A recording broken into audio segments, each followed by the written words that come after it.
जय श्री राम। श्री रामचरितमानस लंका कांड। इस चैनल को सब्सक्राइब करें और मेरे से कोई अशुद्धि बोलने में आ जाती है तो क्षमा करें। श्री राम जय जय राम, मेरे भगवन सीताराम। श्री रघुवीर प्रताप ते, सिंधु तरे पासान। ते मति मंद जे रामत जी, भजहि जाय प्रभु आन। श्री रघुवीर के प्रताप से पत्थर भी समुद्र पर तैर गए। ऐसे श्री राम जी को छोड़कर जो किसी दूसरे स्वामी को जाकर भजते हैं वे निश्चय ही मंद बुद्धि है। नल नील ने सेतु बांधकर उसे बहुत मजबूत बनाया। देखने पर भी कृपा निदान श्री राम जी को मन को बहुत ही अच्छा लगा। सेना चली जिसका कुछ वर्णन नहीं हो सकता। योद्धा वानरों के समुदाय गरज रहे हैं।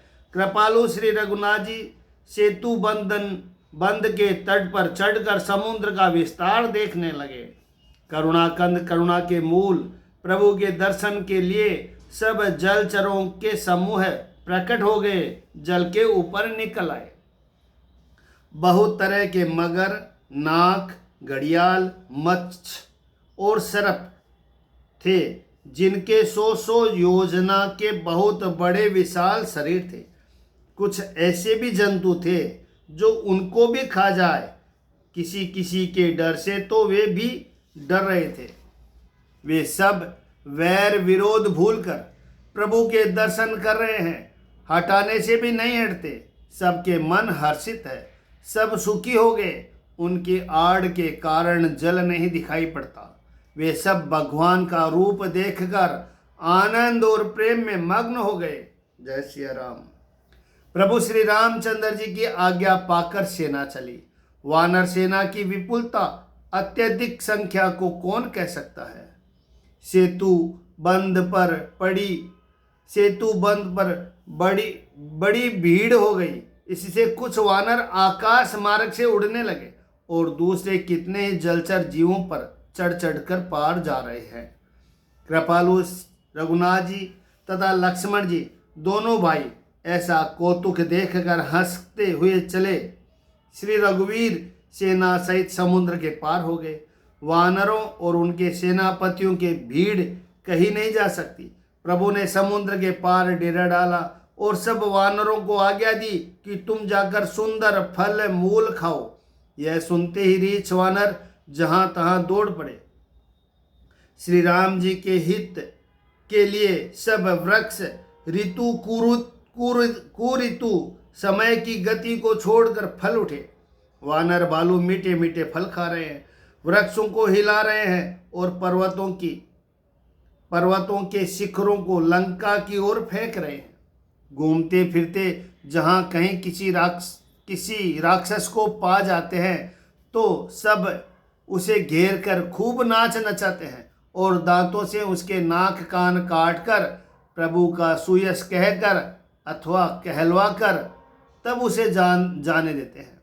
जिन राक्षसों के नाक और कान काट डाले गए उन्होंने रावण से सब समाचार कहा।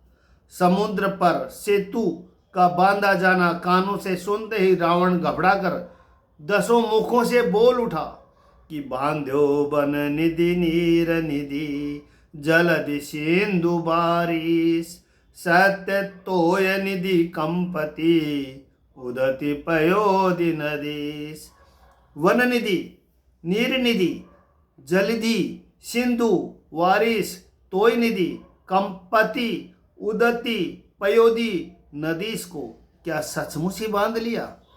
फिर अपनी व्याकुलता को समझकर ऊपर से हंसता हुआ भय को बुलाकर रावण महल को गया। जब मंदोदरी ने सुना कि प्रभु श्री राम जी आ गए हैं और उन्होंने खेल में ही समुद्र को बंधवा लिया है, तब वह हाथ जोड़कर पति को अपने महल में लाकर अपन परम मनोहर वाणी बोली। चरणों में सिर नवाकर उसने अपना आंचल पसार कर कहा कि हे प्रियतम, क्रोध त्याग कर मेरा वचन सुनिए। नाथ बयरों की जेता ही सो, बुद्धि बल साकिय जीत जाही सो। तुम ही रघुपति ही अंतर कैसा, खलु खगोत दिन करही जैसा। कि हे नाथ, वैर उसी के साथ करना चाहिए जिससे बुद्धि और बल के द्वारा जीत सके। आप में और श्री रघुनाथ जी में निश्चय ही कैसा अंतर है, जैसा जुगनू और सूर्य में। अति बल मधु के टब जहि मारे, महावीर दिति सुत संगारे। जेहि बलि बांधि सहस बुझ मारा, सोई अवतर्यो कहरन में ही भारा।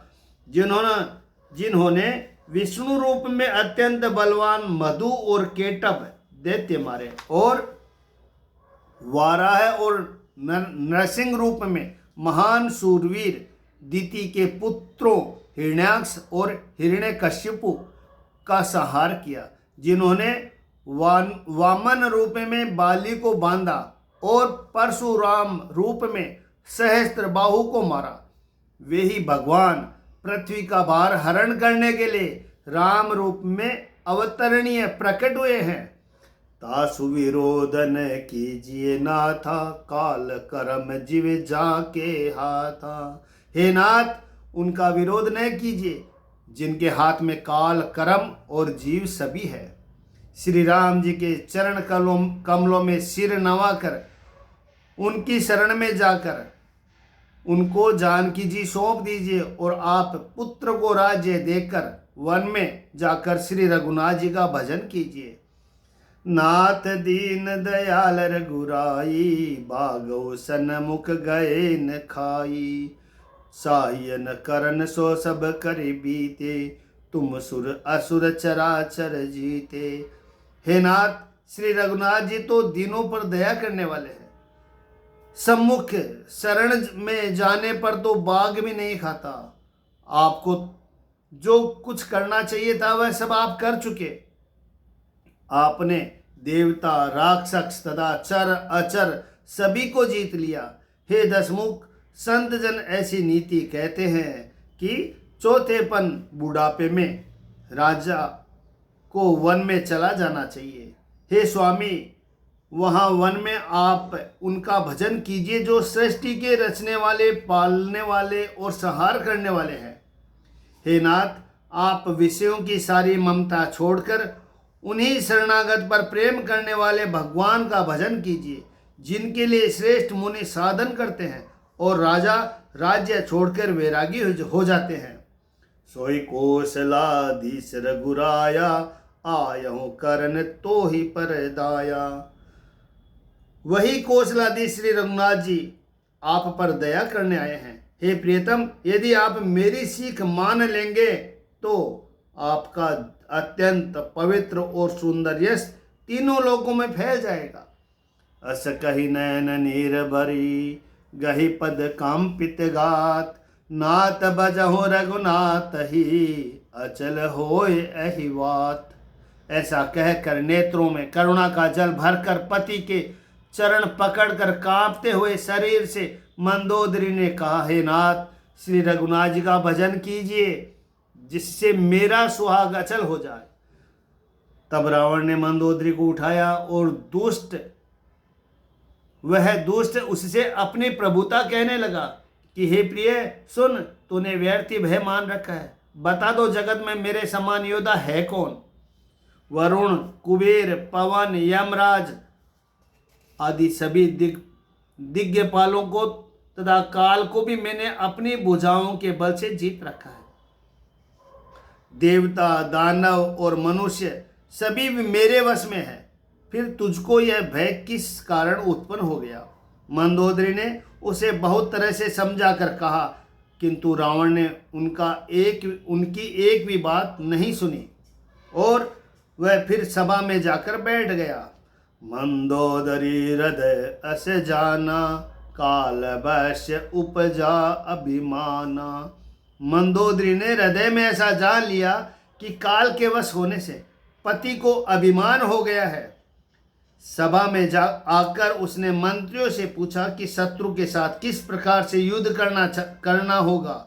मंत्री कहने लगे, हे राक्षसों के नाथ, हे प्रभु सुने, आप बार बार क्या पूछते हैं, कहिए तो ऐसा कौन सा बड़ा भय है जिसका विचार किया जाए। भय की बात ही क्या है, मनुष्य और वानर भालू तो हमारे भोजन की सामग्री है। सबके वचन श्रवण सुनी, कह प्रहस्त कर जोरी, नीति विरोधन कार्य प्रभु, मंत्री मति अति थोरी। कानों से सबके वचन सुनकर रावण का पुत्र प्रहस्त हाथ जोड़कर कहने लगा, हे प्रभु, नीति के विरुद्ध कुछ भी नहीं करना चाहिए। मंत्रियों में बहुत ही थोड़ी बुद्धि है। जय सिया राम। श्री राम जय राम, जय जय राम, मेरे भगवन सीताराम।